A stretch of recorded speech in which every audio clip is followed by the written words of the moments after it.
Good morning, good afternoon, good evening to everyone, depending on which part of the world you are.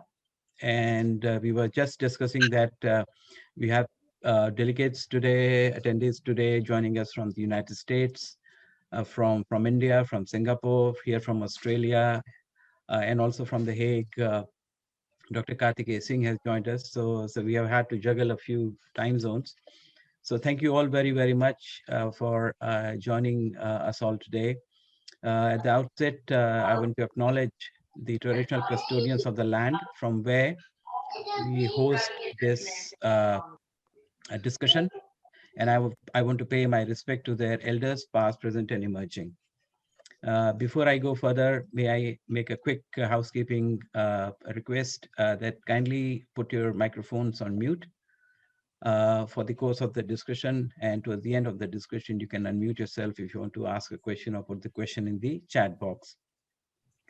Thank you for joining us today, and especially thank you to all our discussants today.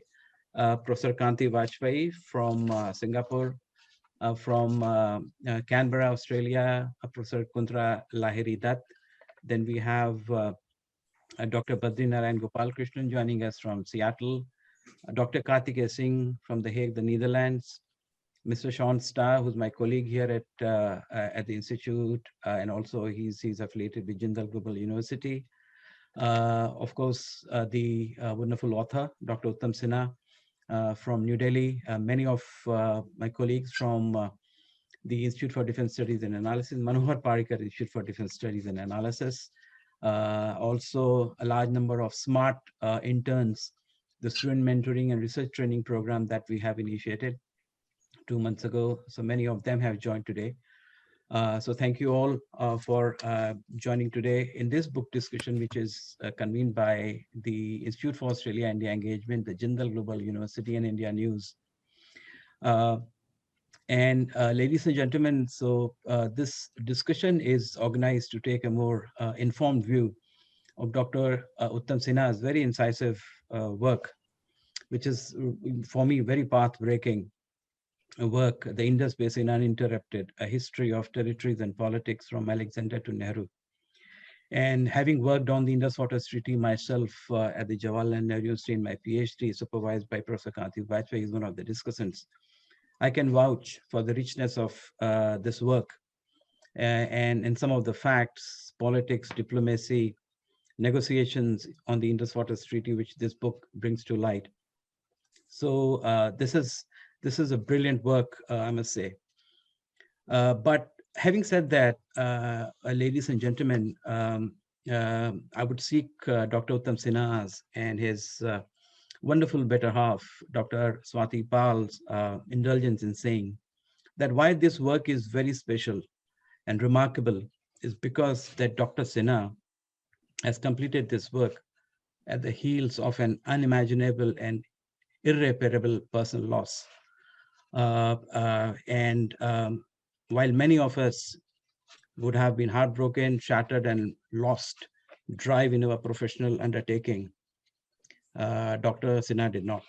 And like the Indus, he has fought his way through all the challenging rapids and brought out this such a wonderful contribution to the existing literature on the subject. Dr. Sinha is a great writer, erudite speaker, and an amazing scholar and a person who has taught us not just in the academic and the research sense, but also how and why, like the Indus, the life must go on. So kudos to you, Dr. Sinha and Dr. Swati Pal, your Rock of Gibraltar in life. Thank you very, very much for bringing this book to the existing literature on the subject. The format will be like this, that I'll invite Dr. Uttam Sinha to share his insights and takeaways from the book for around 15 to 20 minutes, which will be followed by then discussion led by Dr. Badri Gopalkrishnan, given the fact that he's with us at 1 a.m. from Seattle, so he can have the liberty of making his sort of remarks and comments, and should he choose, so he can go and catch some sleep. although we would like him to sort of be with us during the course of the discussion. Ladies and gentlemen, I think the most striking feature of this book to me has been in its success in making the Indus the linchpin or the pivot, so to say, of not only the agrarian lives of people and states, but also the political and diplomatic relationship between India and Pakistan, and also of several military conquests that the region has seen, stratagems that we have seen for over 1,000 years in the subcontinent, starting from the days of Alexander right through Bin Qasim in 712 AD. So I think in this book, very wonderfully, the Indus Basin, as Dr. Sinha has put, you see many facets of the Indus Basin. As a life giver, you see also Indus Basin as a political and diplomatic challenge for the two countries, as a technical challenge for engineers, as a cartographic marker or a reference point for territorial boundaries. You also see it as an instrument of military strategy, and also as a source of confidence building measure between India and Pakistan. So you see all these varied facets. To my knowledge, I haven't read any work in the past which has captured all these facets of the Indus Waters Basin under a single cover.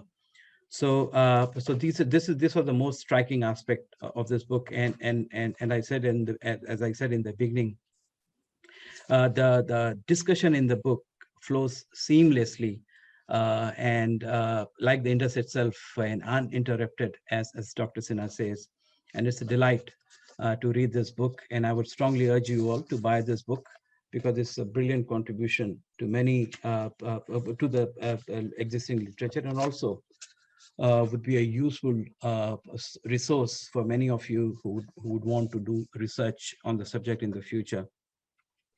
So with this, I want to invite Dr. Uttam Sinha to lead the discussion by sharing his takeaways. But before that, let me quickly introduce him. Dr. Uttam Sinha is a fellow at the Manohar Parrikar Institute for Defense Studies and Analysis in New Delhi, and he's a leading scholar and commentator on trans-boundary rivers, climate change, and the Arctic. After a brief stint in the media and a doctoral degree from Jawaharlal Nehru University, the time when we were contemporaries in JNU, and Professor Kanti Bajpai was also there as a faculty. Dr. Sinha joined MPIDS in 2001, where he heads Non-Traditional Security Center and is the managing editor of Strategic Analysis published by Routledge. He's a recipient of many fellowships and leadership programs, including Senior Fellowship at Nehru Memorial Museum Library just recently, US South Asia Leader Engagement Program at the Harvard Kennedy School, Chevening Gurukul Leadership at the London School of Economics and Political Science, and Visiting Fellowship at the Peace Research Institute, Oslo. Before this work, he has published Riverine Neighborhood, Hydropolitics in South Asia with Pentagon, Climate Change Narratives, Reading the Arctic in 2014. He has edited and co-edited several volumes, including The Modi Doctrine, New Paradigms in India's Foreign Policy, Non-Traditional Security Challenges in Asia, Approaches and Responses, Arctic, Commerce, Governance and Policy, and Emerging Strategic Trends in Asia. So he has a very strong CV, publication record, and he has gone around the world speaking on this subject. He has led Government of India delegation around the world and sharing his insights with policymakers, stakeholders, academic, government, and research institutions. So with these words, ladies and gentlemen, it is my profound pleasure to invite Dr. Uttam Sinha to lead the discussion by sharing his insights on the books and the key takeaways. Dr. Uttam Sinha, all yours. Thank you, Ashutosh. You summed it up so well that I need not speak anything anymore. But nonetheless, thank you. I'm indebted for you to having organized this discussion. I'm also grateful to the panelists who across different time zones have agreed to share their views, and I look forward to their comments. Probably one of the most difficult things to do after writing a book is to talk about it. And talkative people, as you know, are lunatics. This is what the German naturalist Humboldt had observed. And I have no intention really of being one. And neither Ashutosh will allow me so. So I'll keep it brief, about 15 to 20 minutes. Let me first say that it is a historical book, but not written by a historian. My field is international relations. Now, whether history should be left to trained historians is an interesting debate, and I won't really go into that. Only to say that one should engage with history, irrespective of the discipline one is familiar with. It gives a clearer perspective to some of the contemporary issues one is dealing with. And I have tried to do so with a sweep of archival resources, including letters, field notebooks, diaries, journals, chronicles, etc., etc. I want to also say that the book does not interpret history. It only narrates history through characters that run along the timeline of the Indus Basin, right till the signing of the Indus Waters Treaty in 1960.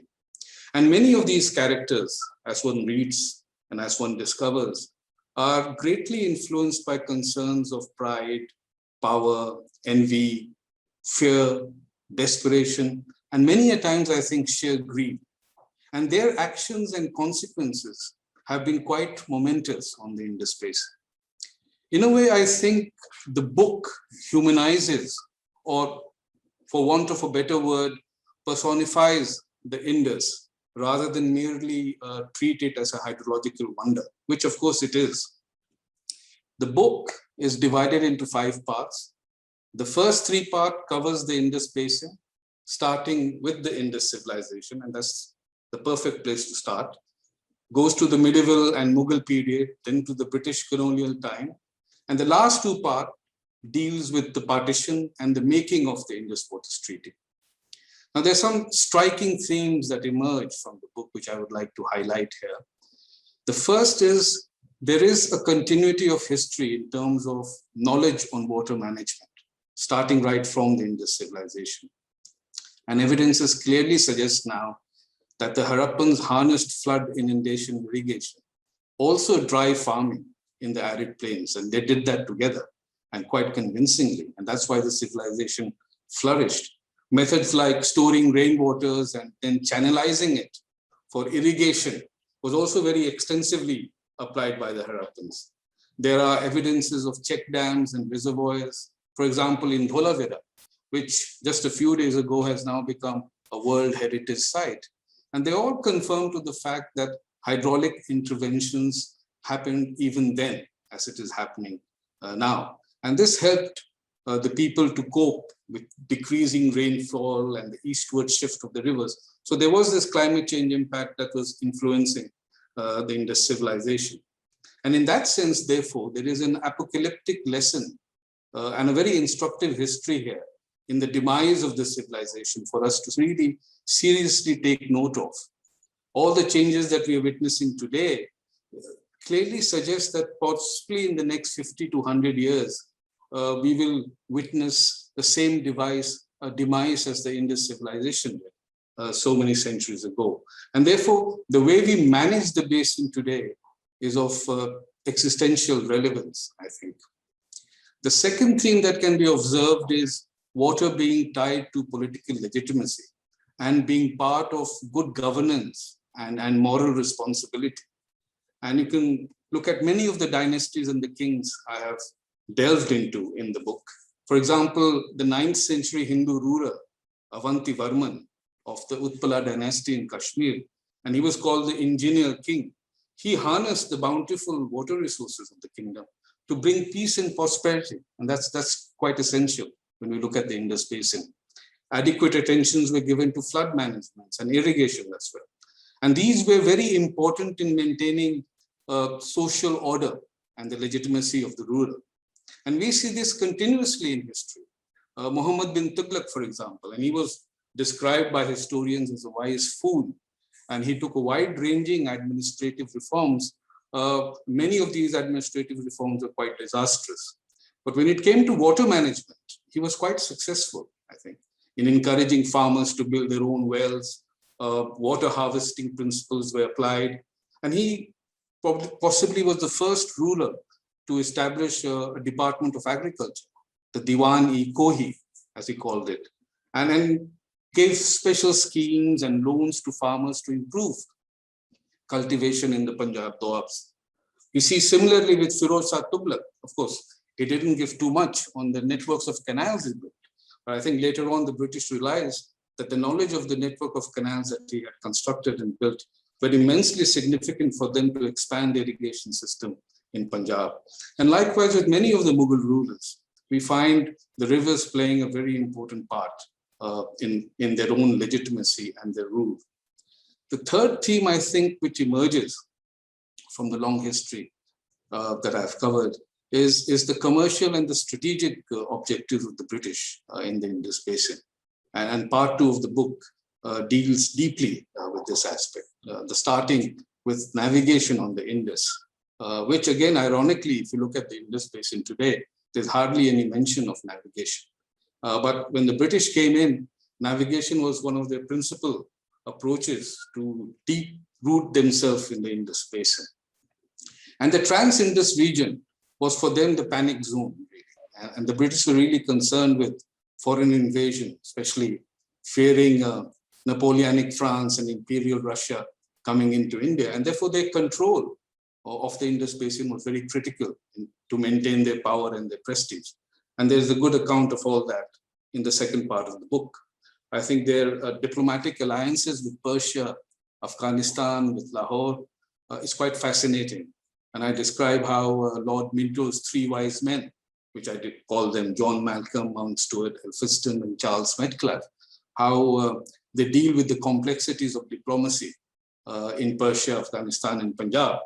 I think this entire exercise of the British during that time in the early 19th century, in the first half of the 19th century, is also an exercise in great geographic detailing of the Indus. And I think we get a lot of information and knowledge on the Indus Basin itself. A lot of maps were made. Cartography became a very important instrument of the British to know the region in which they were ruling. There was a lot of intelligence gathering happening simultaneously. And there was also a great deal of observation of the social hierarchy in that region. So these were the 3 broad themes, I think, which part 1, part 2, and 3 looks into.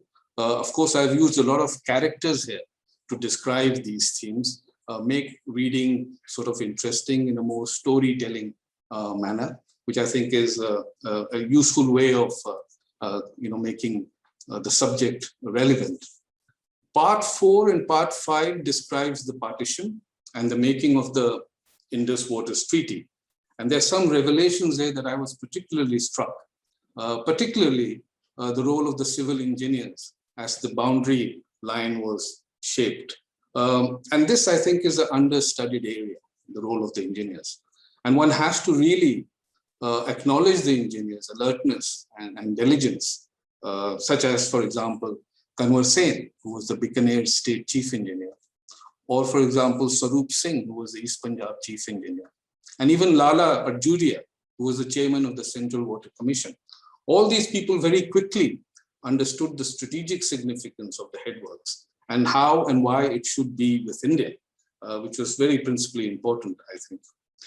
And it was the engineers who actually communicated to the national leaders about the significance of the rivers, I think.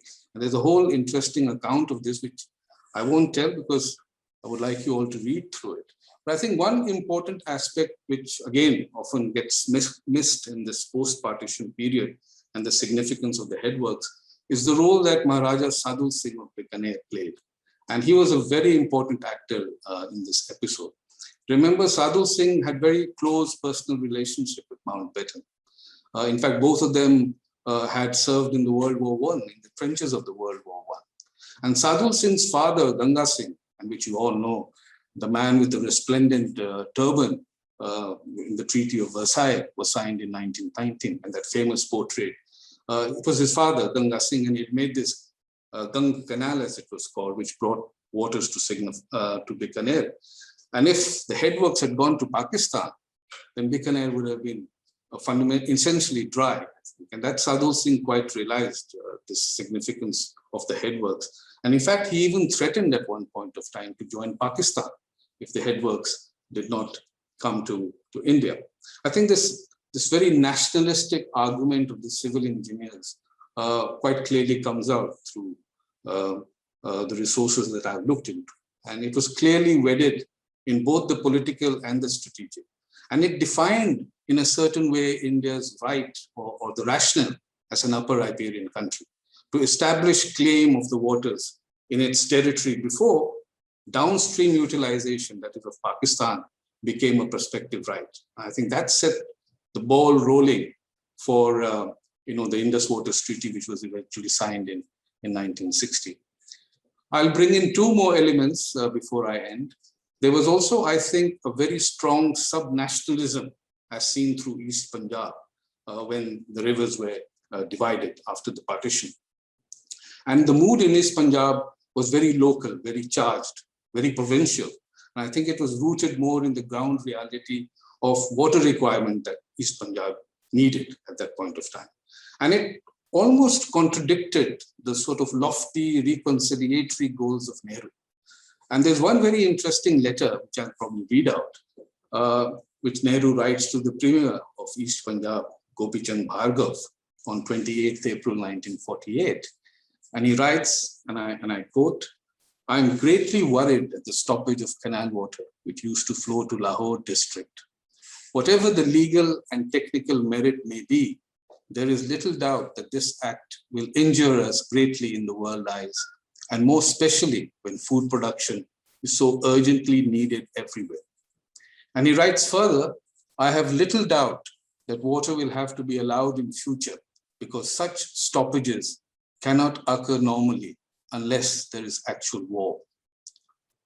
Nehru then writes, "To stop water for the fields is supposed to be rather an inhuman act. I suggest to you," and he's telling this to the Premier of East Punjab, "to consider this matter afresh. If we act with grace now," and this is a famous line, although it is getting rather late for it, "we might get the benefit of it. Otherwise, there will be no grace left and no benefit." I think this is a striking communication that Nehru has with the head of East Punjab. And there are many such letters and correspondence that happens, and clearly making out that the sub-nationalism field in East Punjab was far more than the larger worldview that Nehru was looking at. I think in the making of the Indus Water Treaty, there were several questions that I had to deal with. Did the long years of negotiation, for example, 1952 onwards, create a fatigue between both the negotiating sides, India and Pakistan? And did the US sense this frustration and push the deal through? And this comes out again through various archival material that I have used. The second question was, how influential was David Lilienthal, who was the head of the Tennessee Valley Authority and later the Atomic Energy Commission, in creating the context of the treaty?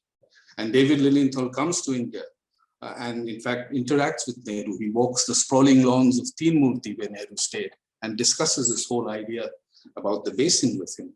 So how influential was he really? And again, through letters and correspondence, Lilienthal's own diary and journal, we get a whole knowledge on what the TVA felt, what Lilienthal felt about the Indus Basin. And then of course the World Bank with Eugene Black as its first president, and he carried this context further.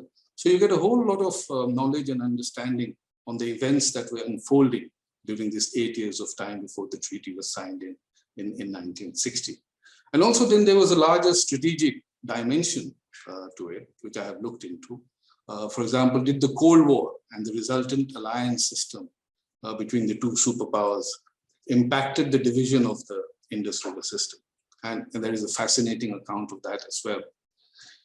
I could, of course, talk a bit about the TVA and the World Bank, but I'll probably be exceeding the time limit. But there is a great debate in the Constituent Assembly about this multi-purpose projects, which was coming up in India, especially the DVC, the Damodar Valley Corporation, and how the leaders in India were looking at the TVA as a vision of progress. And that is quite remarkable because you wouldn't imagine a Western system or a Western institution being agreed to by some of these nationalist leaders. And that is something quite interesting and revealing.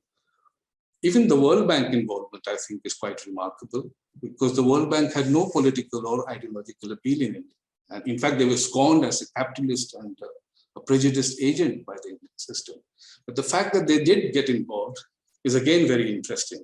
I think there was a very dominant civil engineering outlook to the whole process, which we cannot ignore.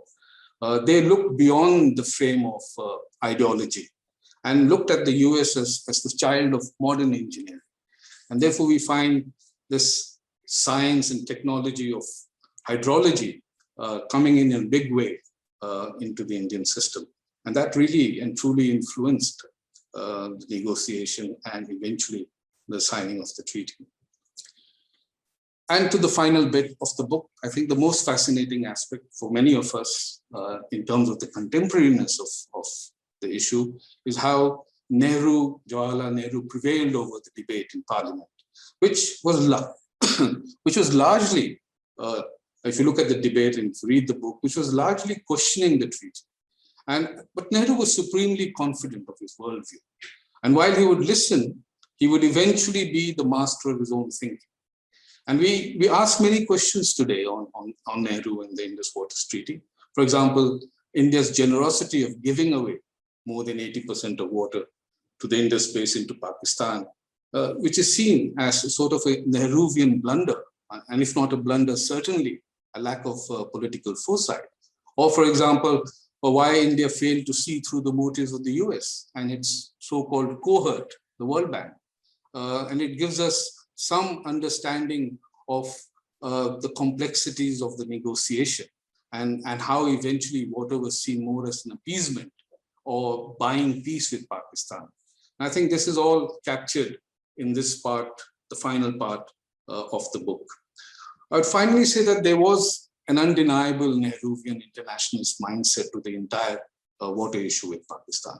And I've looked at Nehru's own writing, his correspondence with Pakistani leadership, his own correspondence with the engineers, with the provincial leaders. And I think it quite clearly comes out. His mindset is very strong, very determined.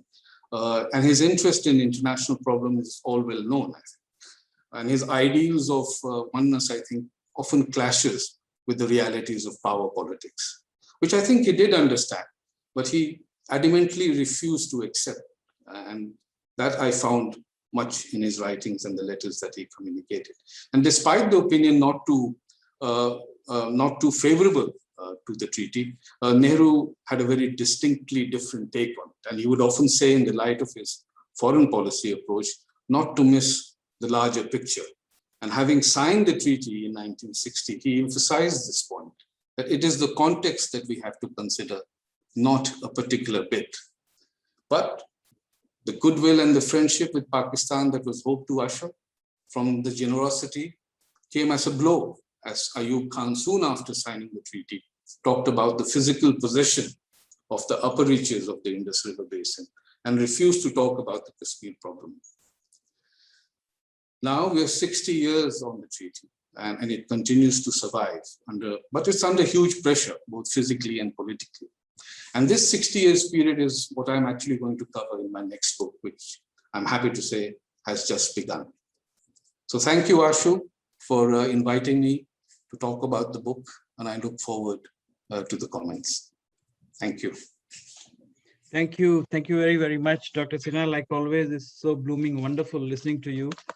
And thank you for this very crisp and sharp insights from the book, making task easy for many of our discussants and for us all in understanding what this book is all about.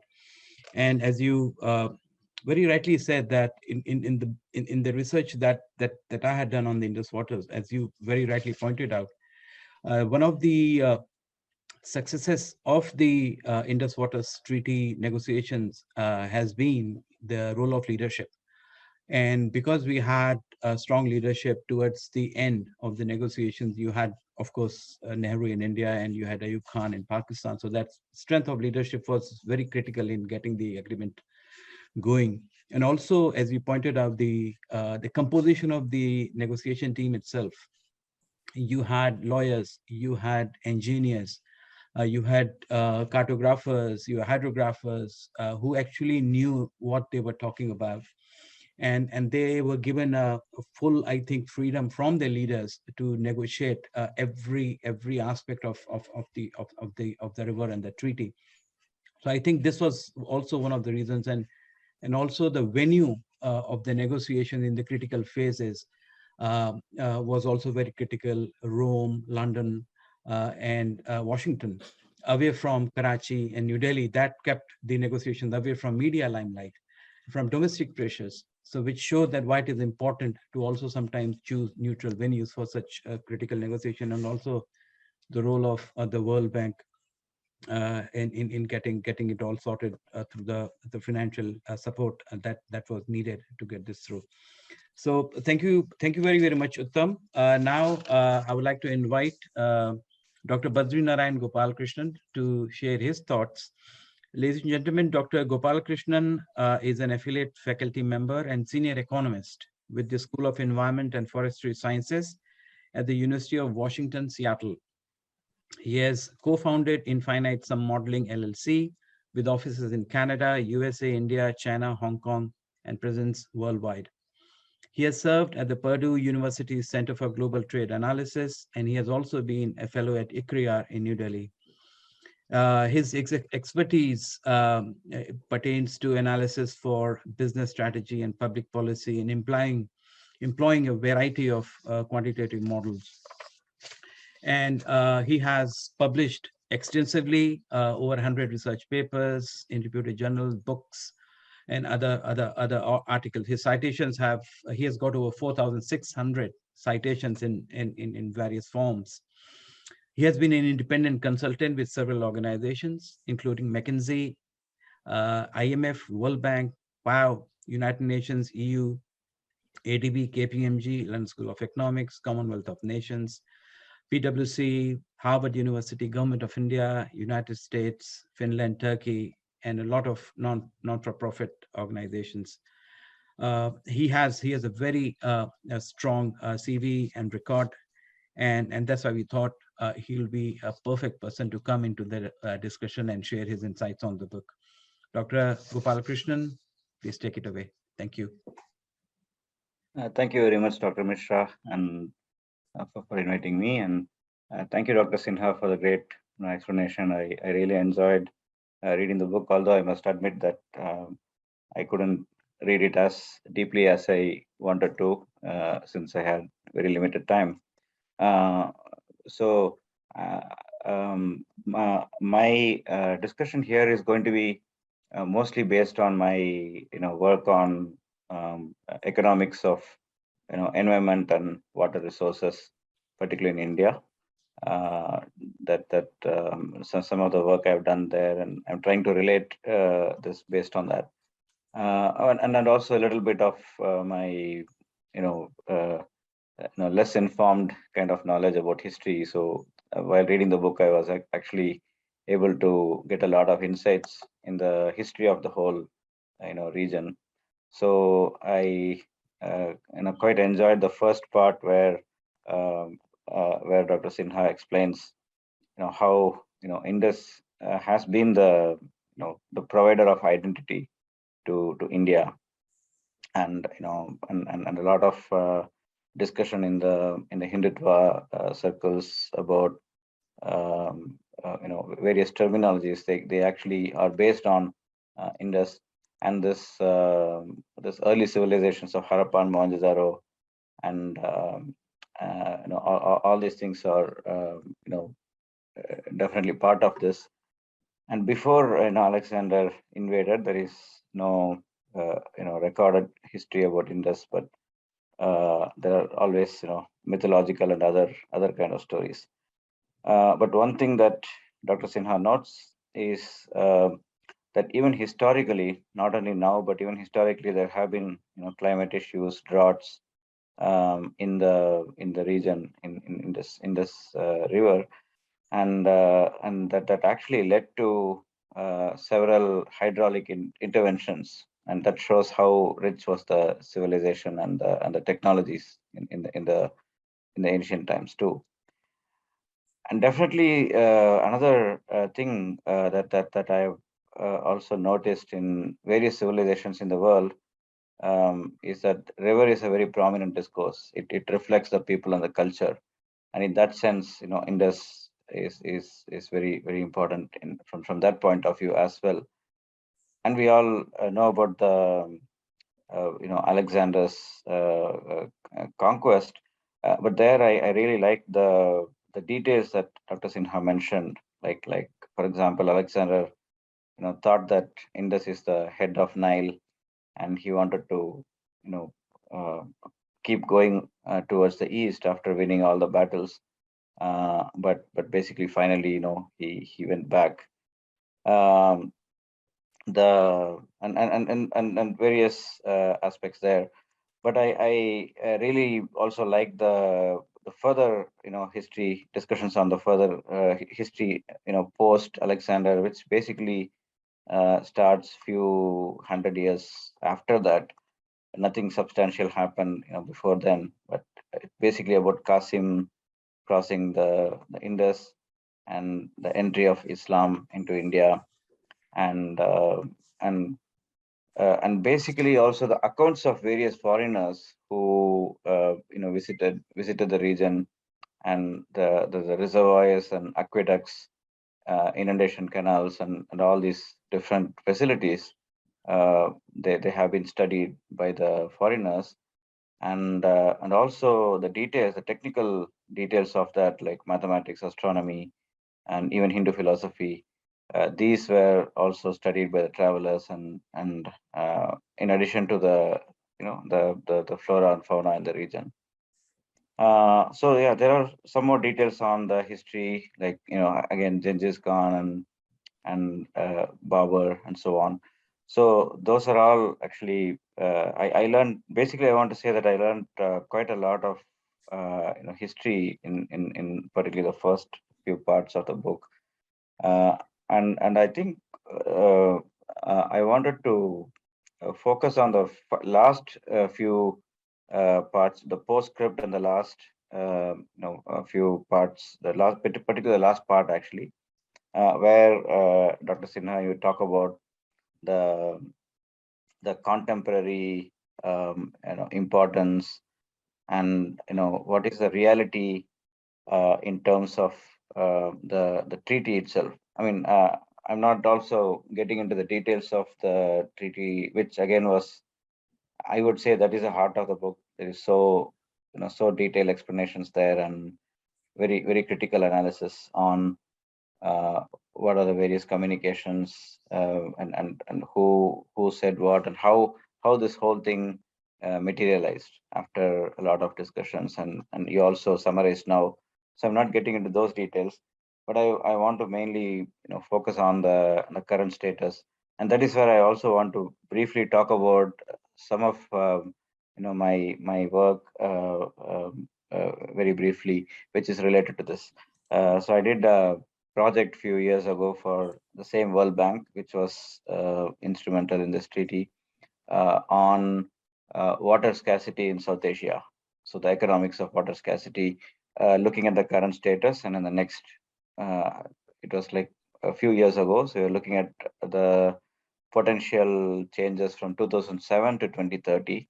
So in this context, we are looking at a wide range of data sets and models, and some of the hydrological models that we were running, they predicted up to like 43% reduction in water supply in this region, in this river basin.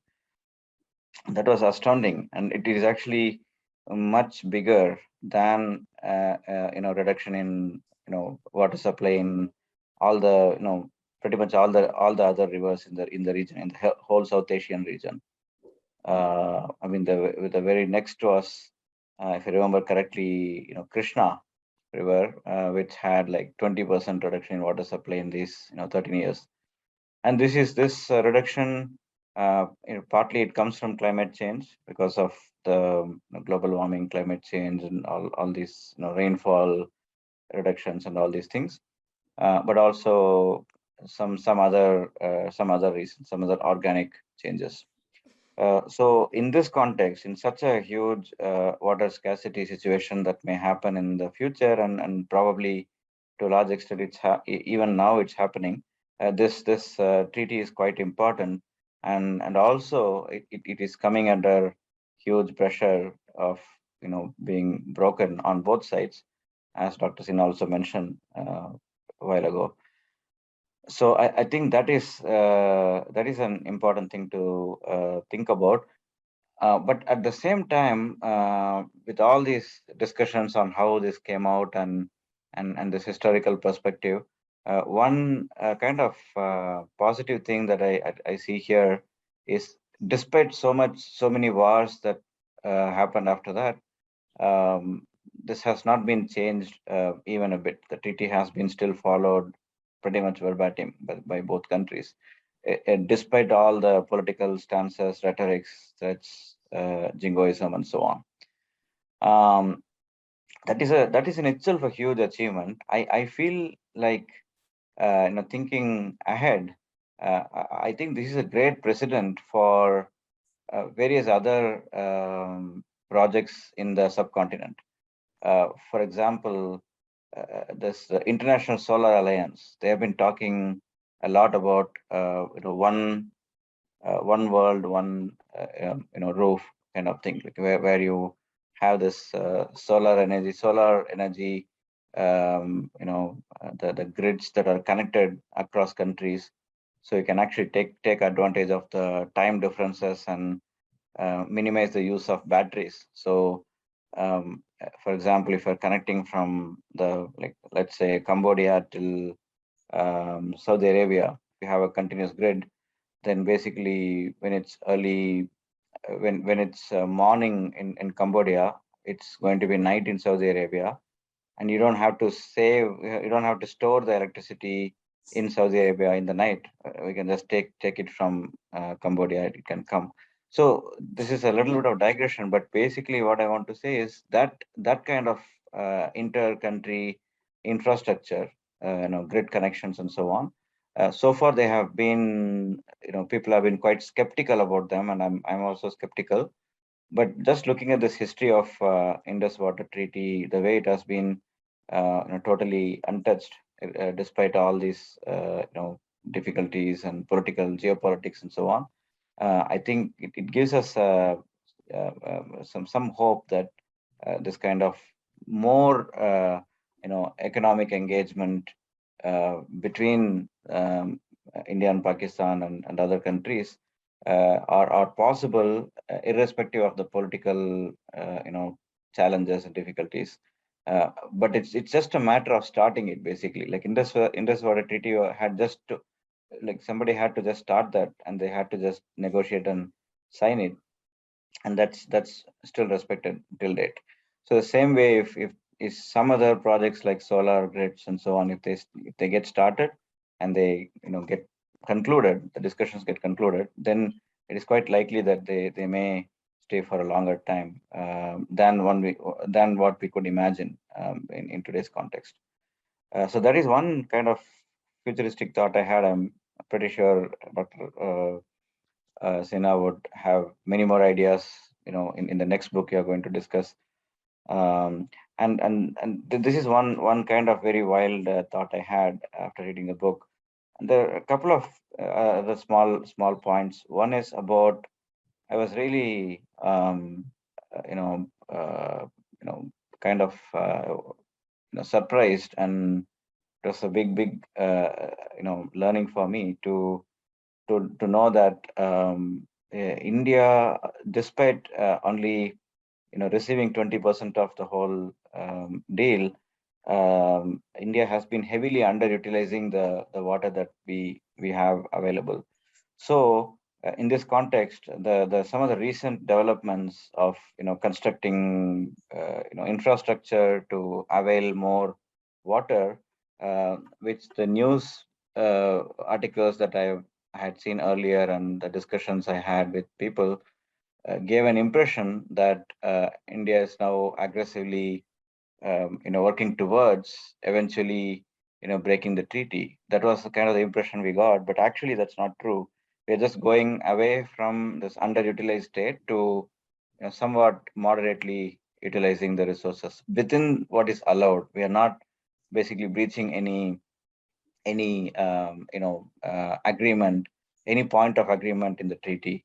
So that was a great learning for me, and I like the details that Dr. Sinha put in. on this aspect, particularly in the postscript. You have underlined this aspect. And the other thing I was thinking about is also the other extreme of, some conspiracy theories are floating around in Pakistan in some political circles, that whenever there is a flood or any major calamity in Pakistan, particularly related to water, uh, the obvious blame goes to India, and they say that India is kind of misusing the treaty. They're either, throwing out a lot of water so that, Pakistan can get flooded, or they don't give enough water, so there is drought. So that is another kind of conspiracy theory, which again has no basis. When you read this book, we can find that, and there are a lot of these things, actually, a lot of this lack of understanding of what is happening there, that can be, addressed and dispelled by this book. So in conclusion, I would like to say that this book is really precious for everyone interested in, Indian history, Indian economy, climate change, environment, water resources, and not only Indian, but the whole South Asian, India, Pakistan, whole South Asian history, and history, economy, geography, and geopolitics. So I can keep listing, who should read. So it's so precious for all, people from all walks of life. In some of the disciplines I just mentioned, but many more disciplines. And because even if you're not into any of the disciplines, it's still a wonderful read for a layman. And in fact, I consider, when I read it like a layperson, because my expertise here is very limited. So whatever I discuss may also be very elementary for the scholars in this area. But I really enjoyed reading this book. And so that's what I would say in conclusion, that this is an amazing book. And it gives a very deep understanding of this whole Indus River and the whole civilization around it, politics and economics there. From it's like thousands of years of history, at least 2,000-year history, and I think and it is so relevant to the contemporary politics and economics today. And I conclude with these preliminary thoughts, and thank you again for inviting me. Thank you, Dr. Sinha, and thank you, Dr. Misra, and thank you, other panelists. Thank you, Dr. Gopalkrishnan. Rivers, as we all know, don't respect borders, and you have so wonderfully put that rivers have a very prominent place in discourses around civilizations around the world, and which makes it very complex when it comes to transboundary negotiations, and throw into the mix water scarcity, demographic pressures, which we've already seen. We have been seeing on Indus Waters Treaty for many decades now. It makes it very complex. So definitely, we are looking forward to your third book, second book on this, the sequel, like the Harry Potter sequel, Dr. Sinha. And so there are so many facets that we can have many sequels of the book. So thank you so much for that, Dr. Gopalkrishnan. Now, ladies and gentlemen, it's my profound pleasure to invite Professor Kuntala Lahiri Dutt to share her thoughts. Professor Kuntala Lahiri Dutt is based at the Resource Environment and Development Program at the Crawford School of Public Policy at the Australian National University here in Canberra, Australia. She possesses expertise in community livelihoods, natural resource management, and focuses on resource-dependent communities, conflicts arising out of contested rights, struggles of local communities to reclaim these rights. She has primarily focused on South Asia, but also has worked on projects in Indonesia, Laos, Mongolia, and other places. She recently examined the agrarian crisis in South Asia in the book Dancing with the River, where she managed to show that rivers and people's lives are inextricably enmeshed with each other. She's currently investigating on how different women experience climate change, which is a very attractive, I think, project. We would like to have her hands on that project, Professor, that when it's complete. She has shaped strategic thinking and global policy and public policy at global policy agencies such as the United Nations Environment Programme, the World Bank, the Australian Council for International Agricultural Research, Commonwealth Scientific and Industrial Research Organization, and Department of Foreign Affairs and Trade. Professor Dutt has secured large number of grants here in Australia, including on Farmers of the Future, funded by the Australian Research Council as a discovery project. She has been affiliated with the National Institute of Singapore in the past, Australian Academy of Sciences, Rajiv Gandhi Foundation, Australian National Institute, of course, where she is based, and University Grant Commission in India. She is a member of many prominent boards in Australia, India, and internationally. She writes, she teaches, and she supervises doctoral students. She wears many hats, and we are so delighted to have her join us today to share insights on this book. Professor Dutt, all yours. Thank you for that very generous introduction, Ashu. You're always extremely generous to me. So when I was reading the book, I felt that, it was my pleasure, and it was a fortunate thing that to be on this forum, and also as a speaker, because I have had very little knowledge about Indus before coming from Eastern India, and I, having studied Damodar River and DVC and the shorelands, river islands within in Bengal. And this book was, drawn on a very big scale. The large, broad brush view that this book offered was absolutely amazing. My granddaughter uses a word, awesome. I felt like using that word, awesome. Indus River is an exceptional river. It defines not only Pakistan, it defines entire South Asia, which is what David Gilmartin's book, Blood and Water, on Indus talks about. But Indus Basin Interrupted brings that politics of river and politics of land very close to home. And this is 28 chapters in 5 parts. Amazing, work of scholarship. And, this that this book presents. I was reading that book. I was reminded of that, Aldous Huxley, that Guho and Martinez earlier quote in their 1997 work on varieties of environmentalism, how when Huxley came to India first time, and he felt like like the Wordsworth in the tropics, and he says that love for nature could flourish only in benign temperate ecologies and under the dark, forbidding, and dangerous tropics. Nature is not enslaved to man, and where there's this under a vertical sun and nourished by the equatorial rains, nature is not the chaste, mild deity who presides over the prettiness and the cozy sublimities of the Lake District. And, when reading the historical part of pre-colonial part of, in Indus's history, where, that Indus Basin was populated by nomadic, transhumant and pastoral tribes seasonally migrating between surrounding hills and the interfluves.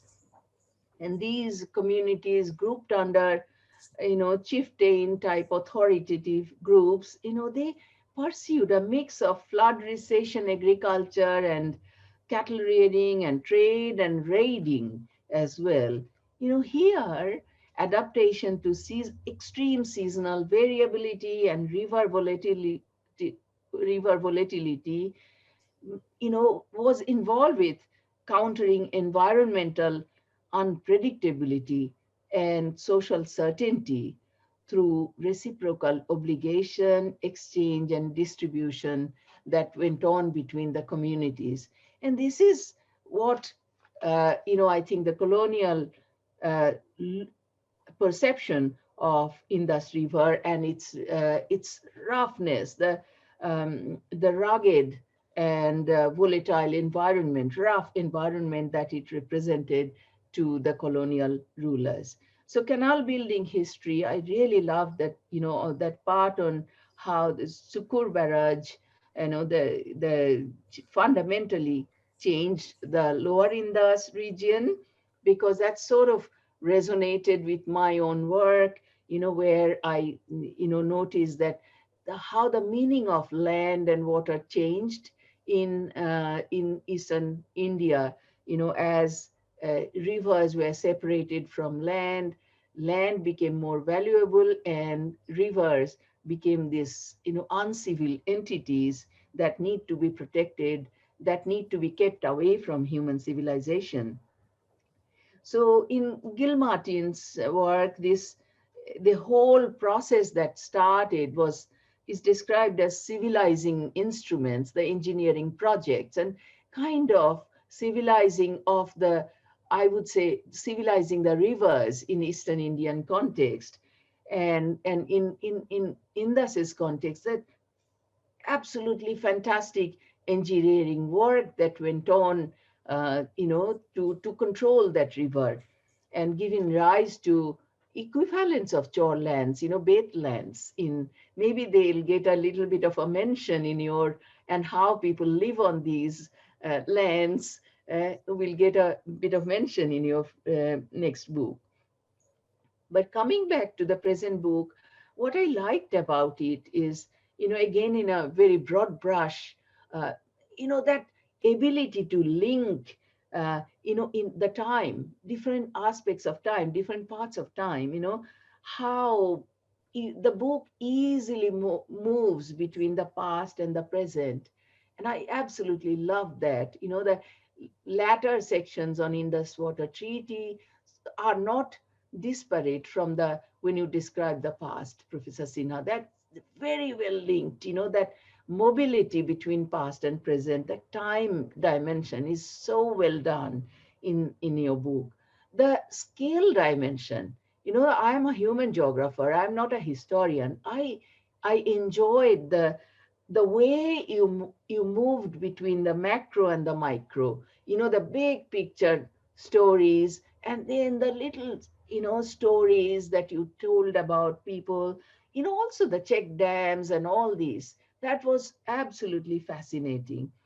And lastly, I would say that your ability to move, between the global and the local, that political dimension. So time, scale, and politics are brought together in one singular unit in this book. Absolutely fascinating. I was also thinking of Daniel Heinz's book River Divided, and which is, I unfortunately not as, as readable as this one. It's quite heavy in reading. And it also talks about the fracture of the singularity of the hydraulic unit that Indus was. But in this book, that fracturing process comes through very clearly. I also love the readability, the way you use some of the words, your skill of and control, command over language.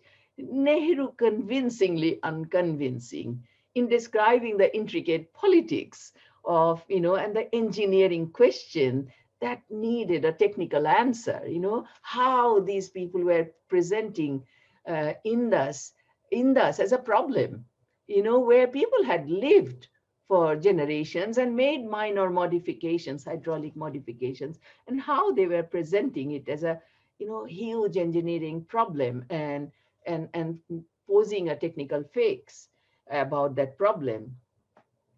I was thinking of Danish Mustafa's work on hydropolitics, and how it looks at, Indus Water Treaty as an inadequate treaty, how the treaty focuses on supply side water management, and talks about could drive about interprovincial conflict in Pakistan.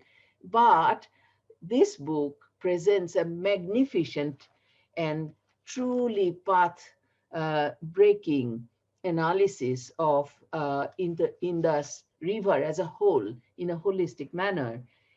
you know why? You will say, oh, you're using, superlatives here. Why? Why is it magnificent?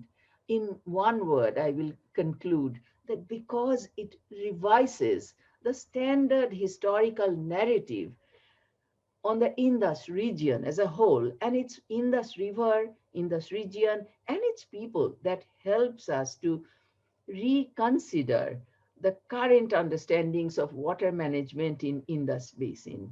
In short, I would say that this book announces that environmental possibilities for the Indus River must converse with its troubled past. And with that, I wanted to thank you for listening to me.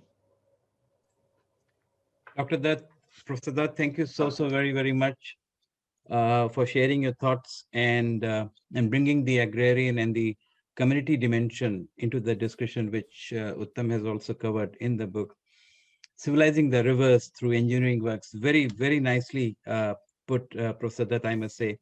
And as you said, I also had the same feeling that the book, the narrative in the book, the way it flows so seamlessly, as I keep saying, like the Indus itself, linking the micro with the macro, and it makes such an easy reading for a layperson. And I think the beauty of the book is weaving the facts, the history, the technicalities, the legality, the diplomacy, and everything into a single plot, into a single framework.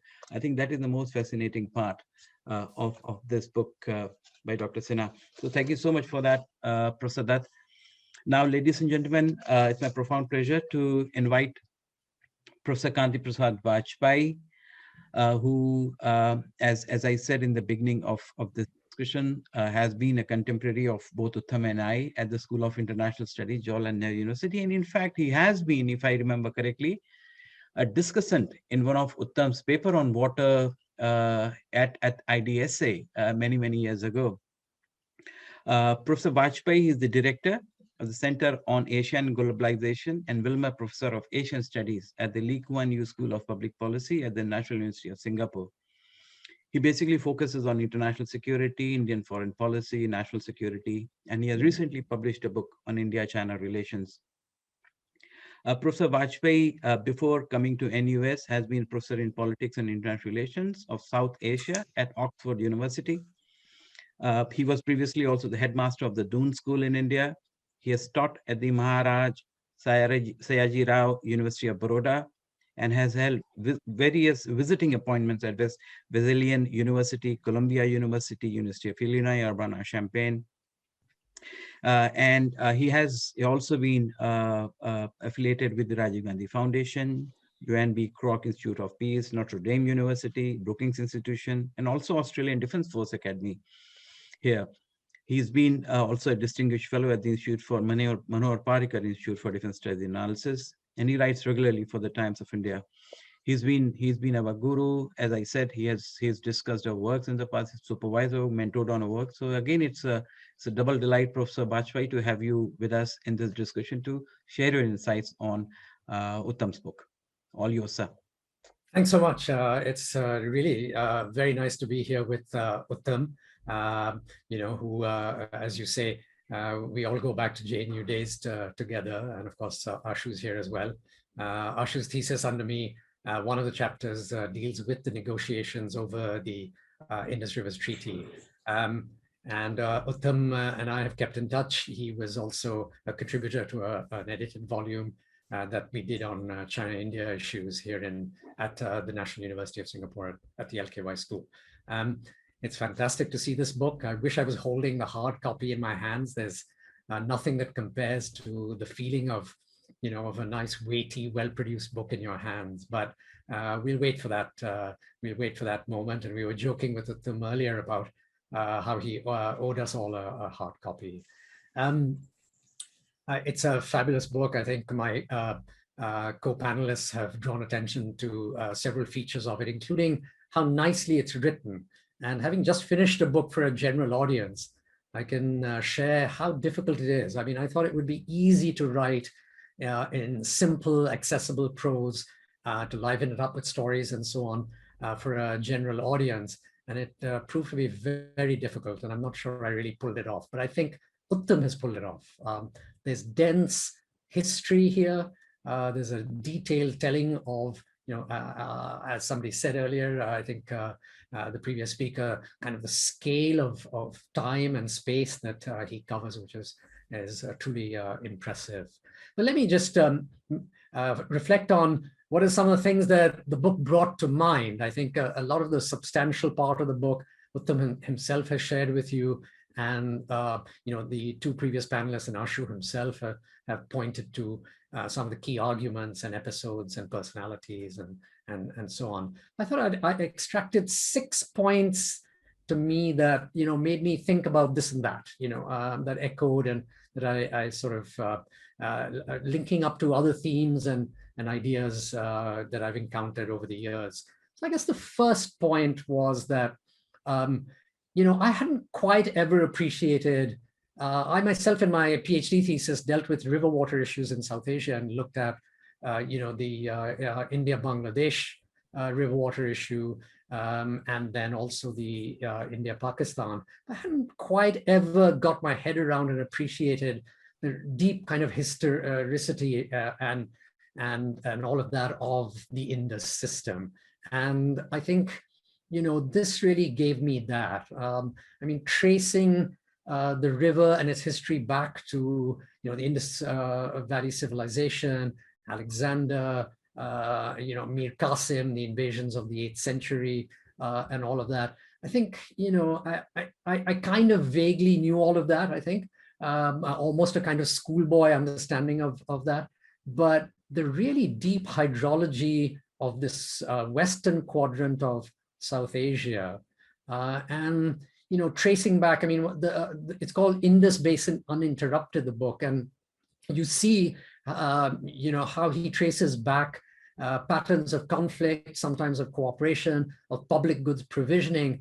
I think I was prone to, at least, or perhaps many of us are today.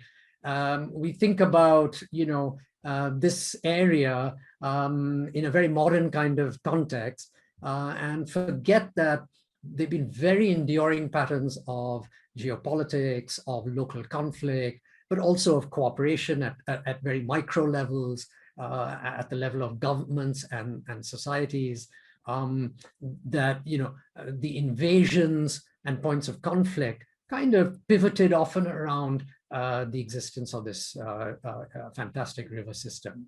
Canals were dug, conflict occurred, irrigation works were built and provided by the state, going much further back than I think I'd ever appreciated. And so I'm very grateful to get this very rich history and the patterns of kind of continuity that one can see. The second point, I guess, that I started to think about, I was reminded of a book by the famous, I guess, sociologist, political theorist Karl Wittfogel, and his book, Oriental Despotism, A Comparative Study of Total Power, and how, the book gives us, all kinds of insights into kingdoms and empires in this region that were deeply hydraulic societies. I think we don't always look at the kingdoms and empires of this quadrant or India more large, in a larger kind of picture, from the perspective of being deeply hydraulic societies. And this whole idea of Oriental despotism, that the overweening imperative of providing water for agriculture, for drinking, and for all kinds of other purposes, that it almost came to define, state-like entities, kingdoms, empires. And I think some have overdrawn it to say that, in effect, all human kind of political organizations, perhaps the most central thing is really to deal with the provisioning of water, the management of water, the conserving of water. And I guess I hadn't appreciated also how that's tied so much to arid lands. I think in more northern temperate climes, perhaps, water just falls from the heavens. The rivers don't dry up. They're in spate a good bit of the time. When the water falls in the ground, it doesn't evaporate immediately. So there's lots of it, lakes and so on, from melting snow and things like that. But in an arid society and arid lands, seems like this idea about hydraulic societies is very important. That governments, people, society, the issue of water provisioning, regulation, distribution, even pricing, if we look at a more modern concern, that these are really very vital. And they always were and have remained so. So I think the Wittfogel book maybe think about how intrinsic water is to governance in the region. And I'll come back to this at the end, because I think, to use a bit of a water-related metaphor, there are dark clouds gathering, and I think previous speakers alluded to this as well. And the third thing that I was musing about and thinking about as I read the book was, of course, the role of the British. How they bring modern surveying, measurement of flows, charting of the river itself, where it sort of came from, and its movement through territory.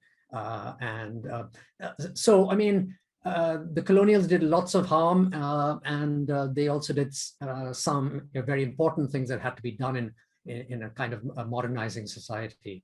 And I think, I hadn't appreciated the extent to which the British had been involved in hydrological management. I thought one very interesting thing there was the debate that Uttam gives us between the engineer's view and a kind of more, administrative view. They're kind of administrator scientists, and then they were engineers.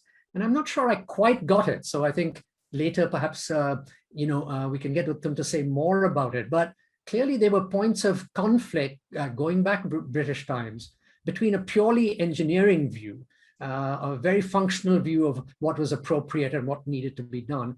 And then perhaps I read this kind of administrative scientist view more as experts who, they were administrators. They had to have a political view also of water and of the rivers.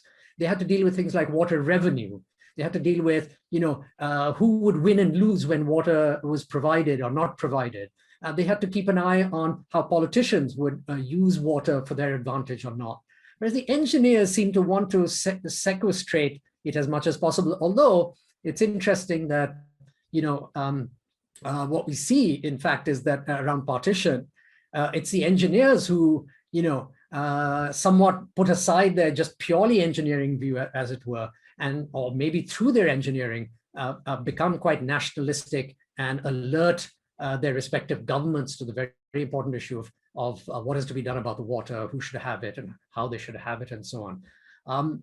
So, yeah, I would like to. I still didn't quite sort out for myself the difference between this kind of engineer's view and this management of water by these kind of administrative scientists types of people. But I thought it was an interesting distinction, and it'd be interesting to see where Uttam can clarify that for us a bit more. But I thought that, also another work that, speaking of engineers and the role of science, I thought of Peter Haas's work, being from international relations, and his work on, saving the Mediterranean, and the idea of epistemic communities that he popularized in IR, at least, arguing that it was the role of engineers and scientists dealing with water issues across national boundaries. But it wasn't just that they exist out there.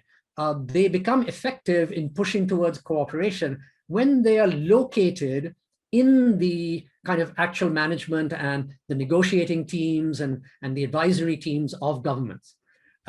So it's that strategic scientist or engineer on both sides, or negotiating teams, that then can, under certain circumstances, produce cooperation. I think on the one hand, we see, in Uttam's account, that the engineers did take a nationalistic view after partition and alerted their governments.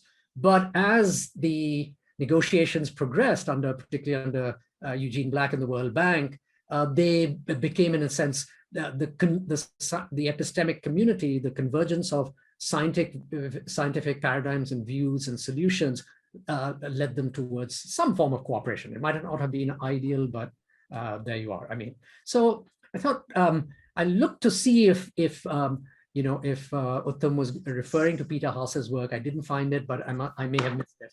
And I think he and I have discussed this before, and it'd be interesting to see what his views are on Haas's type of work now that he's written this book. 3 more points on the latter history after partition. And so I thought the 4th takeaway from me, or rumination, was again, I didn't appreciate it enough, was the role of Eastern Punjab, of domestic challenges to Nehru in Parliament, outside of Parliament, in the media. And it brought to mind Robert Putnam's work at Harvard about double-edged diplomacy, that governments, when they're negotiating simultaneously internally with internal constituency, but also negotiating externally with another country. And the trick is to produce that envelope, overlapping envelope of negotiations, and you get a breakthrough into cooperation. And I was thinking too about my book recently on China, where I looked at, again, which I hadn't appreciated enough, how much pressure, despite Nehru's political dominance, how shaky it could be for Nehru. I mean, at one point when there's the possibility of a territorial swap with China, Nehru says, no, I will not do it, because if I do it, I will no longer be the Prime Minister of India. And he had a massive, majority in Parliament. Likewise, I think it doesn't quite portray that strongly, I think, in Uttam's case with the waters, but I think Nehru found that there was far more opposition, and he had to really step very cleverly and shrewdly to get an agreement through eventually. And so, it's odd too that I thought the correspondence, and I'm coming to Nehru now, how much he directly seemed to correspond with Zafrullah Khan in Pakistan and perhaps other Pakistani officials. Which prime minister today would deal directly with relatively low-level official in another country? I can't see Mr. Modi or even Manmohan Singh carrying on direct correspondence almost with someone like that. But what I thought was interesting is how much Nehru was involved in every level of decision-making on it. Sometimes lecturing Punjab, sometimes dealing with Zafrullah, sometimes talking to other states, his officials, quite a micromanager, this Nehru, and we saw that in the China case as well. And he certainly had a sense that he was vital, and that, he had to poke his nose into everything and not just leave it to the bureaucracy and others, cabinet members. And next, 5th takeaway was, of course, around the role of outsiders. I think we, in South Asia, particularly in India, we've become very suspicious of the role of external involvement. But I think what this shows is that Lilienthal and Black, I mean, they had their own agenda in terms of the Cold War and keeping Soviet influence at bay and making sure that India and Pakistan was stable politically and socially, and the rivers were vital to that. But they also had a kind of developmental commitment, I think. And so sometimes I think we're probably a bit too cynical about outsiders. And I would just note in passing before my last point that since then, this is one treaty, the Indus Treaty, and dealing with the river water issues, where we regularly turn to outsiders. And by the way, not done too badly. That is India. We've gone to arbitration on several disputes, whether dams or lakes and so on, other waterworks related to the Indus, and through the provisions of the Indus, gone to arbitration. And India has had to sometimes adjust the height of the dams, the scale of the waterworks. But on the whole, it's not a negative story of external parties coming in, at least in this case. They've come in other cases as well on Kashmir, for good or for ill, but there was a moment when external parties nearly helped India and Pakistan also get a Kashmir agreement. And of course, on crisis management in the 80s, 90s, and 2000s, external parties have played often quite a good role. 6th and final point is, I mean, I think there's criticism of the treaty and all of that. I mean, I'm not an expert on all the hydrological issues. I guess the point that came home to me ultimately from his account was, let's not let the best threaten to become the enemy of the good. could we counterfactually, if we think about it, could we really, given the problems of partition, the Muslim League, Congress enmity, all of that, could we really have done much better than this treaty? Yeah, so 80%, 20%, maybe it could have been 70, 30, and so on and so forth. But all said and done, and I speak here to the point of those who recently, over things like terrorist strikes from Pakistan and so on, have argued about, kind of stopping the waters flowing into Pakistan as retaliation, scrapping the treaty. I really wonder, whether we would be spiting, cutting off our noses to spite our faces. And it really is easy to toss off the line that we should just stop the water and abrogate the treaty and renegotiate it. But our record on a lot of negotiations with neighbors, China, we still haven't got a border agreement with Pakistan, Kashmir is still roiling away. We might be left with a situation where we have no treaty. And I'm not persuaded altogether that India would be better off in that situation. And by the way, since it was backed by the international community, that treaty, US, UK, the World Bank, there's a larger politics and diplomacy there. I can imagine those two countries who are now close to India being extremely upset at the scrapping of a treaty like that, at a moment when geopolitically we need those both those countries. Stopping the water, I'm sure, is a very difficult engineering feat too, given the volume of water that flows along these various rivers. So I think it's very easy to toss off that idea that we should just stop the rivers. Final sort of thought related to this point is that, this was one of the great successes of cooperation, to my mind. I mean, there was, and all said and done. And it's interesting that by 1964, India and Pakistan had solved every bilateral problem. They had agreements. I mean, sometimes they worked better and sometimes not so well, but they did have agreements on everything except Kashmir. But it's interesting that in 1964, as Nehru lay dying in his bed in Delhi, Sheikh Abdullah was in Pakistan, sent by Nehru to begin a dialogue on Kashmir again. And so, if he had lived a bit longer, and then Abdullah had been creative with the Pakistanis, who knows, by 64, 65, 66, we might have solved virtually every India-Pakistan problem. And the reason I raise this at the end is, of course, the point that was made earlier about water availability in the future, the effects of climate change, very difficult times, I think, in water availability coming down the road for India and Pakistan. I think, the per capita water availability for Indians today is about 25% of what it was in 1947. And it's going to shrink further by 2050. The estimate is that it'll go down to about 1,200 cubic meters per person. And that's, we'll be in a real water scarce situation, both in India and Pakistan. So the future is very scary in terms of water.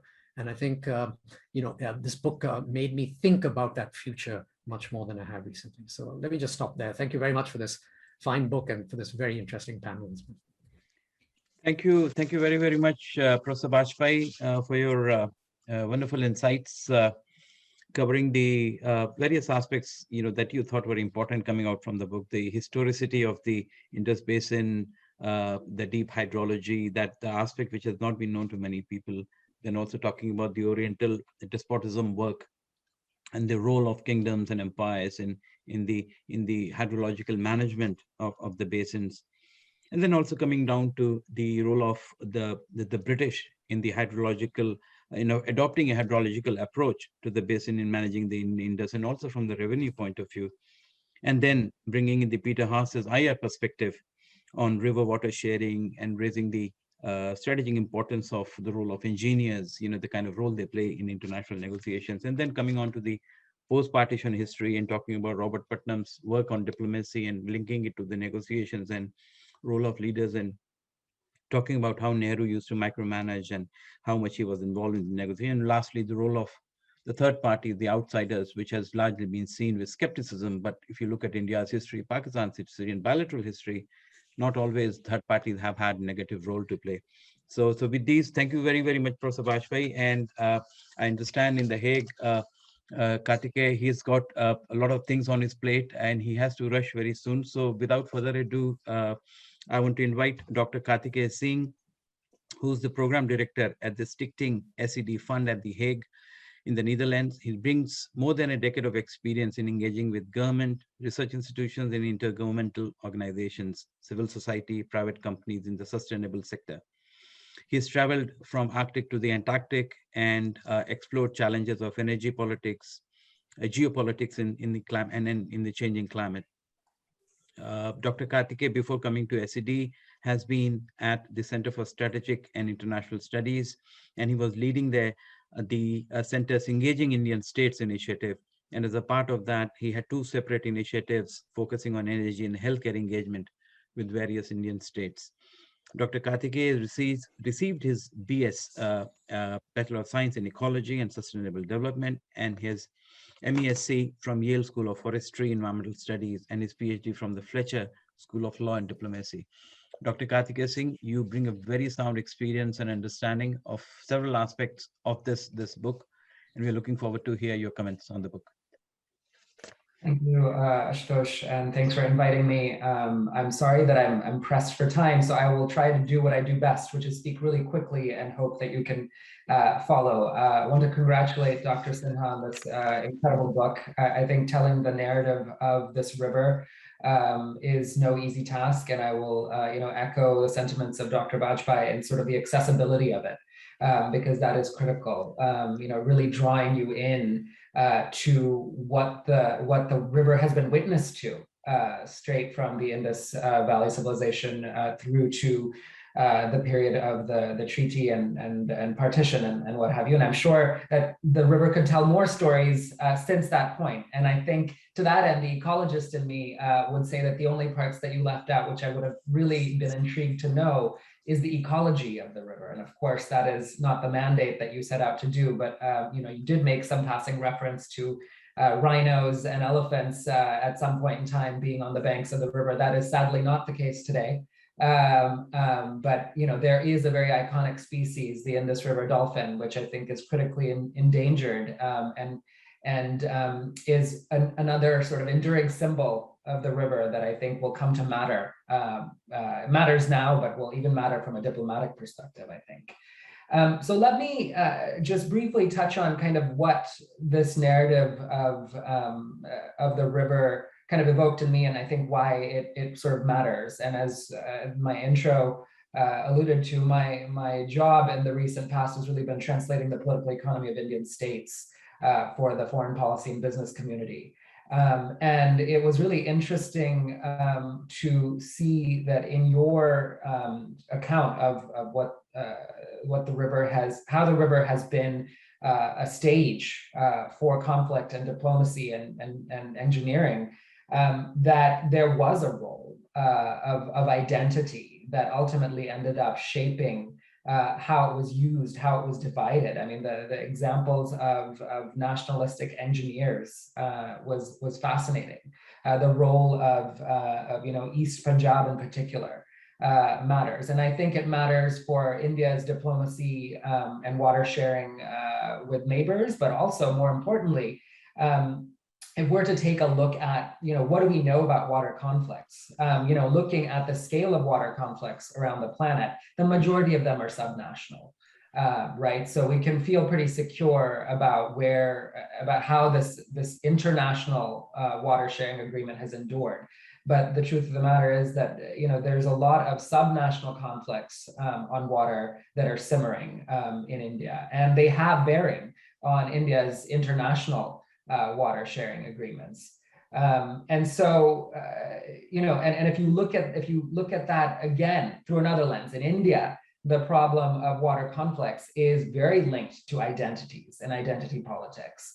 And that, you go to 1955 and the States Reorganization Act, and that how we defined states in India based on ethno-linguistic lines only further sort of entrenches and sets the stage for further water conflicts.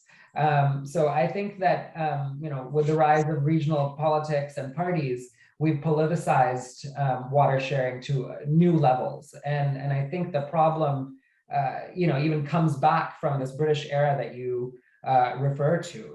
As British, colonists' tendencies to sort of set up in coastal areas and set up irrigation structures, they had conflicts with princely states that were upstream. This endured into how the Indian Constitution was framed, and princely states and states wanting to make sure they had control over water sharing. And I think it'll play out in really interesting ways for India's water diplomacy. On the east, we see it with West Bengal having a role with the Teesta and Bangladesh. And I can very much see that this can be an issue for Punjab. I could jump all over the place, but the one example that was referred to, and of course I cover a lot of sort of energy geopolitics. India currently has a surplus of electrons, thankfully. There shouldn't be much load shedding and what have you happening, and nowhere for it to go. And we refer to this one world, one sun, one grid initiative to kind of send electrons across state lines into neighboring countries. And of course, the natural place to go that's least conflicting is the east. But the one real interesting case that emerged was when the Chief Minister of Punjab asked for permission to sell excess electricity to Punjab and Pakistan. And so it's a fascinating example of continuing to sort of, to endure, the relationship enduring thanks to the cooperation of state governments and the willingness of states to be a part of India's engagement with her neighbors. Now, I think, the relevance of the book in terms of the climate crisis and how we manage these agreements for water security in the region is, I think, of course, kind of jumps out. That's why I think this matters. We need to understand what we have done in terms of setting up a governance structure for managing and sharing these resources between countries. But we definitely need to focus on how we can bring that, how we can leverage this crisis to also solve the water conflicts at the subnational level. And therein, I think, as Dr. Bajpai also mentioned, the sort of having foreign involvement isn't always bad. I think there are lessons that we can learn from water sharing subnational conflicts and ways to resolve them from other parts of the world. Certainly TVA was brought in for Damodar Valley Corporation and the World Bank was brought in, but I think we're going to need lessons to make sure that from the outside, to make sure that these sort of water sharing agreements and conflicts are minimized. And then, the ecology aspect, I'll come back to it. I think that as the crisis only intensifies, we're going to face this problem of extinction of critical species. And that too is going to require cooperation. I know that currently the treaty doesn't dive so deeply into it, but there is conversation on, how there's communication between Pakistan and Punjab on at least, what to do with this iconic river species that there are only, 2,000 left of, and probably only a handful in Indian Punjab. So these things will come under stress. I think the aspirations of India is sort of leveraging its riverine ecosystems for its own development agenda are another potential threat to look out for this treaty. We're talking about building incredible inland waterways to ease navigation and bring down the cost of transportation of goods.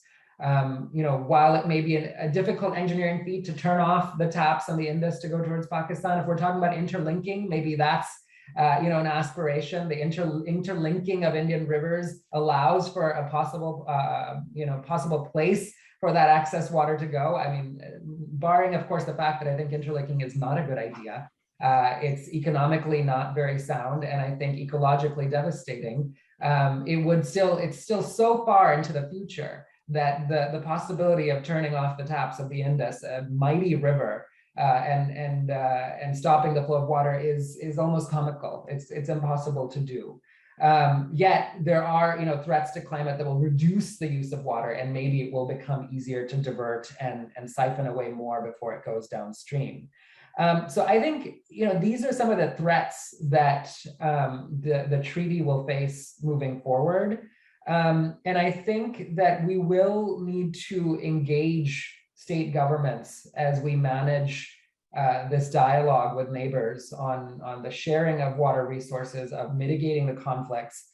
And we have to be open to outsiders being a part of the solution, rather than seeing them as anything, as only provocateurs or having special interests, because the region, water can become very quickly a flashpoint for major conflicts in the region. And I think, and the problem is that it will only continue to intensify with the changing climate. Thank you. Thank you very, very much, Dr. Kartikeya Singh. Ladies and gentlemen, we are overshooting time by more than 30 minutes, which shows the quality of the discourse this evening. And I must thank Dr. Kartikeya Singh for making time to join us today and talking about a very important aspect, Uttam, that is the ecology, the flora and fauna, and perhaps there's a joint project there for you with Dr. Kartikeya Singh in the near future. And thank you so much, Kartikeya, for talking about the conflict and diplomacy aspects of this book, and also the identity politics that any river brings with it for states who are fighting over that. And I think one point you have made is very pertinent here, is that given the fact that the treaty has withstood the test of time for over 60 years, what lessons can be drawn for Indus Waters Treaty for several other enduring rivals across the world? Because this is a very comprehensive treaty in terms of how it was negotiated and how the treaty was drafted itself. It spoke of the far side of those who are drafting the treaty. And as we have referred to in the discussion today about renegotiating the treaty, while there are so many schools of thought on whether we should or we should not, the far side of the drafters can be seen from the fact that there is a provision in the treaty itself, which says that in the future, if there is a need for various reasons, for hydrological or demographic or whatever, there's a provision in the treaty which allows for modification of the treaty, reflecting on the growing needs of these states which are using. And B.G. Varghese had talked about this aspect in his book, and also in the role of outsiders. You have again highlighted very rightly, which was also discussed by Professor Bajpai, that we've always been very skeptical of the outsiders in coming and helping us resolve because of our colonial experience. But if you look at history, there have been very positive cases of how outsiders have made a difference, and without them, actually, it would not have been possible to have this Indus Waters Treaty. So thank you very, very much for that, Dr. Kartikeya Singh. And I understand you may have a very busy day ahead of you, so please feel free if should you choose to leave us. But with these, I would like to invite Uttam to sort of share his a sort of response to some of the comments that have been made, and if I may also at the same time ask some of you who are keen to make a comment or an observation. Because we have a short time, not long interventions, just quick ones. If you want to, you can unmute yourself. You can switch on your camera if you want to make a quick remark or observation on the book. So we'll finish in the next 10 minutes, ladies and gentlemen. Uttam. Thank you, Ashu. Thank you all for your comments. They were quite incisive and makes me think on many different aspects. I mean, no work is complete really, and a work of this kind obviously has some gaps still to look in. Knowledge is not yet complete. But the problem with doing a book like this, and this is something I experienced, was when you get too much archival into things, you tend to somewhat forget the secondary sources. Of course, one has to refer to some of the books that are there, and I do as much as I can. But the whole idea of doing this book was really to understand from these sources what the thinking was, what the prevalent idea was at that particular time. And as one writes through, one understands a certain trend evolving. And I think there were a lot of issues which still requires deeper appreciation. And that, of course, is a continuation, I think, which I'll try to bring in. And I think Professor Bajpai raises a few important points on this about this, the civil engineers and the administrators, I think, and this is the period of time in the post-19th century when the irrigation work is at its peak. The engineer seems to be very dominant because it requires enormous amount of survey, the quantification of water, and their science seems to be dominating the whole narrative. But when it came to implementing the canals in terms of where it should go, the land where it is predominantly more required than the other, it became more of an administrative matter. And the British were, completely in control when it came to administration of things, and they would keep away the engineers themselves. So I think there was this conflict between the civil engineers who surveyed, who valued their work. They were introducing new science, new technology, and they were relishing the whole flavor of the Indus Basin, so to speak. It was a new work for them.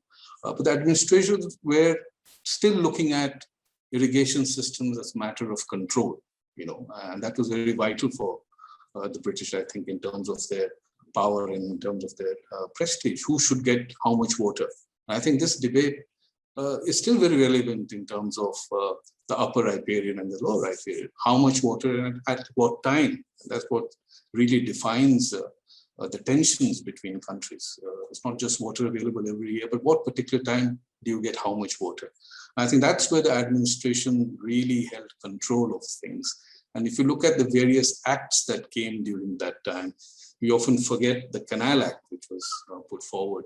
All these elements of control was effectively put by the administrators. So you had a new class of, the engineers eventually grew to become administrators in the later phases of the 19th century.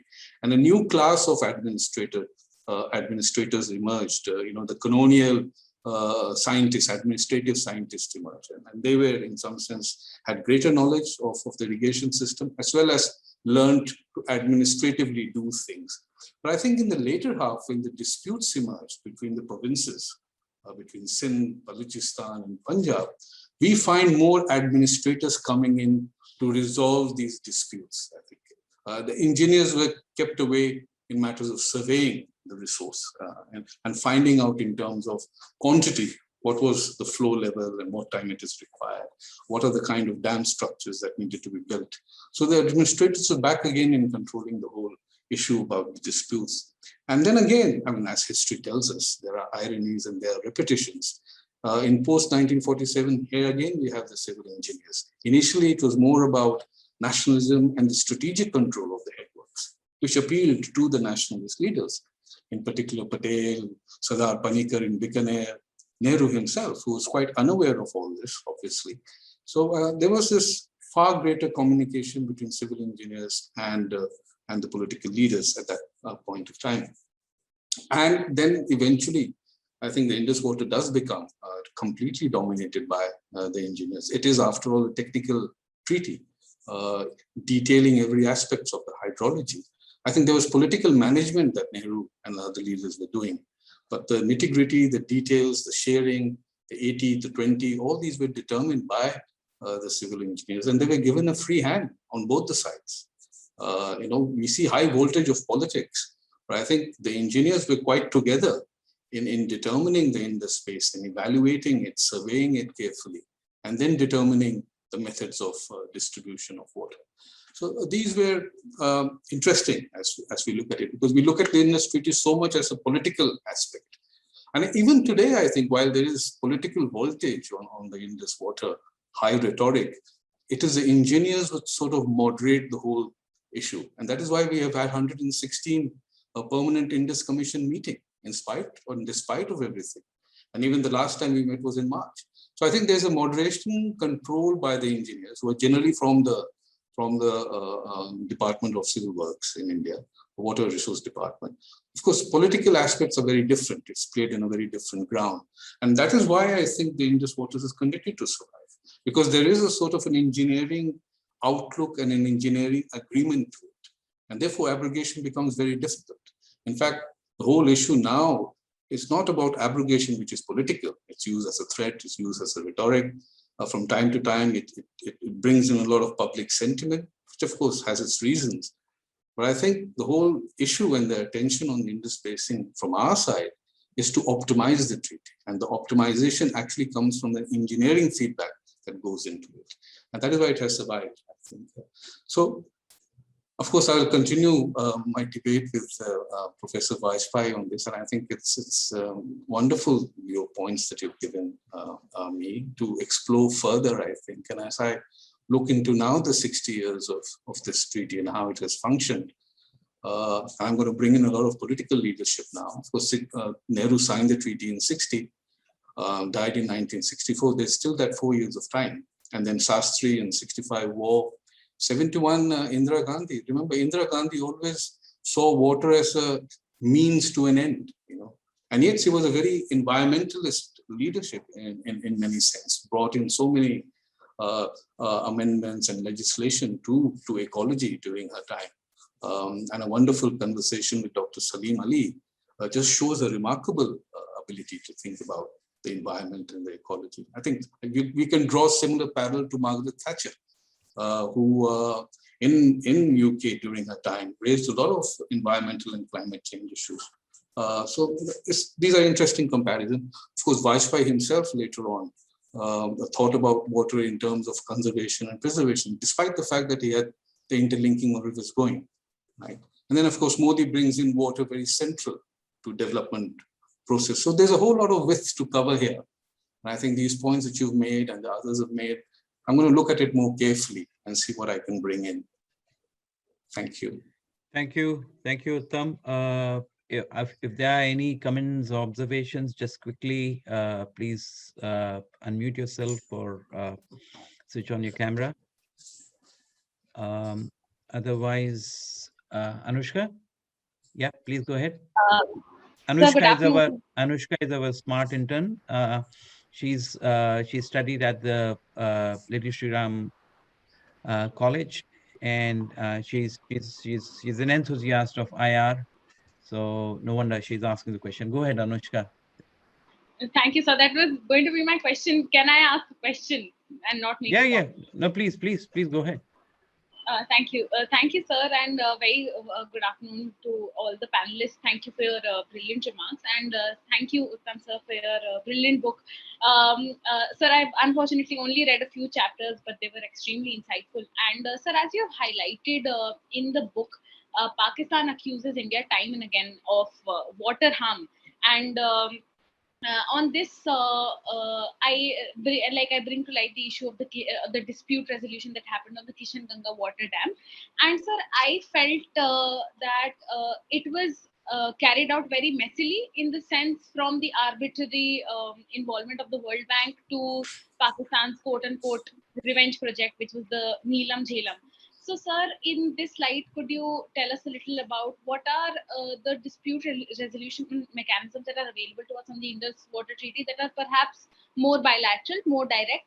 And a second part to that question is, sir, that why is it that the treaty mandated mechanism, which is the PIC, has been so monotonous in just focusing on not just the pre-existing technical and legal issues, while keeping aside innovation and cooperation, considering, like you also said, that it's led every year by technical experts? Sorry, I got logged off, I think. I couldn't get your question, but I think you did mention something about Kishan Ganga and Baghyar. Is that what? She was asking about, we have in the past gone to arbitration, and also what are the bilateral mechanisms available for the two sides to negotiate any difference or dispute? Yes. Now, very quickly on the Indus Waters, I think while we look at the technical aspects of it, let's also look at it from the dispute resolution mechanism. I think one of the most enlightened features of the treaty is that it has mechanisms to resolve disputes. Of course, it brings first with disagreements, and then when it becomes a dispute, there are methods in resolving it. Of course, now Pakistan uses more the dispute as an issue, and they try to take it to a third party or the International Court of Arbitration. And I think this is the sticky part now of the water relationship with India and Pakistan, because whatever projects we have in Kashmir are going to be taken to the court in the hope that it is delayed, there's an economic cost to it, etc. I think this is an area where India will have to negotiate. Either they do it strongly with the World Bank, or just brazenly go ahead with building the project, citing that they are abiding by the provisions and not violating it. But there is a definite tactical ploy by Pakistan. Probably they're misusing this whole dispute settlement mechanism to their advantage, I think, by delaying many of the projects in Kashmir, because Kashmir itself has changed into a very different strategic connotation for Pakistan. Thank you, Dr. Sinha. Thank you, Anushka, for your question. I think we wouldn't have any more time for taking any more comments. If you are keen to engage with Dr. Sinha, you can send him an email. He'll be more than happy to respond to your questions and comments and any suggestions that you may have. Ladies and gentlemen, today you'll agree that in this discussion, we could not have highlighted enough the role of lawyers in any discourse, in any discussion. And so that's why we thought that it is so fitting to have a lawyer amongst us also to join this panel today. And that's why it is my profound pleasure to bring to you Mr. Shaun Star, who's an associate professor and associate dean at Jindal Global Law School. He's the director of the Center for Sports Law, Business and Governance, and executive director of Center for India-Australia Studies at Jindal Global University. He's also a member of our board. Shaun has worked in India since 2010, but now he's based in Australia. He's an Australian qualified lawyer and has worked with top law firms in Australia and India. He was named as one of the top 30 people to watch in the business of law by Asia Law Portal. He has advised a number of clients in sport law, including National Sporting Federations, Afghan Cricket Board, and he has been a senior operation manager at the Indian Premier League. And from memory, I remember they were also very closely working with the Delhi Daredevils in the IPL. And Mr. Star at the Jindal Global Law School convenes a number of subjects, including sports law and governance, the law of torts, consumer protection, legal research methodologies, and comparative Australian studies. He has published a book, Australia and India, a comparative overview of the law and legal practice. And he's also the co-founder and former chair of Australia-India Youth Dialogue. And I must also say, he's a cricket tragic like many of us, and very often we play cricket together here in Brisbane. Mr. Star, I would like to invite you now to deliver your vote of thanks for our extremely wonderful panelists that we have had from around the world. Thank you, Ashutosh, and thank you everyone for that insightful discussion. Dr. Sinha, for your sort of insights into the book, which sounds fascinating, and I think we've all learned a lot, and subsequently for the discussants for their valuable insights and inputs. And as you perhaps aptly said, that we could speak about this for hours, if not days, but all good times must come to an end, and perhaps some of the insights from our discussants will feed into the next book that you've alluded to, which not only are we looking forward to seeing a hard copy of this book, but the forthcoming book that you're working on as well. You mentioned the importance of history in informing the context and informing, our knowledge of the present. The same is true in the field that I work in the law. Without understanding history and where we've come from, it's very difficult to understand where we should go and how we should get there. So we all congratulate you on this wonderful book, and we look forward to reading it in print. There's nothing quite like reading a physical copy of a new book. So we congratulate you. Thank you for your insights. A big thank you to all of our discussants from far and wide, and to Ashutosh for very ably moderating this discussion today. Of course, a thank you to the Institute of Australia-India Engagement, to India News, and to our smart interns and other participants who joined us today. So a big thank you to everyone. I'll hand it back to you, Dr. Misra, to close the proceedings. Yes. Thank you all once again. Thank you very much, Shaun. Yes, in closing remarks, once again, a big thank you to Professor Kanti Bajpai, Professor Kuntala Lahiri Dutt, Dr. Badri Gopalkrishnan, Dr. Kartikeya Singh in Essentia, he's left us, and of course to Dr. Uttam Sinha and Shaun, and large number of participants who had joined and they had to leave because they may be having some pressing work. But I cannot thank you all enough for joining us today for this fascinating discussion, and we look forward to many such discussions in the future. Professor Bajpai, Dr. Sinha, Professor Dutt, there's so much that that we have got from this discussion today, and we all must be already thinking about our next projects. So let's keep in touch, and thank you all once again, and have a wonderful evening and a good morning in Holland and the United States. Thank you all very, very much. Thank you. Thank you. Thank you all. Lovely. Thank you. Bye.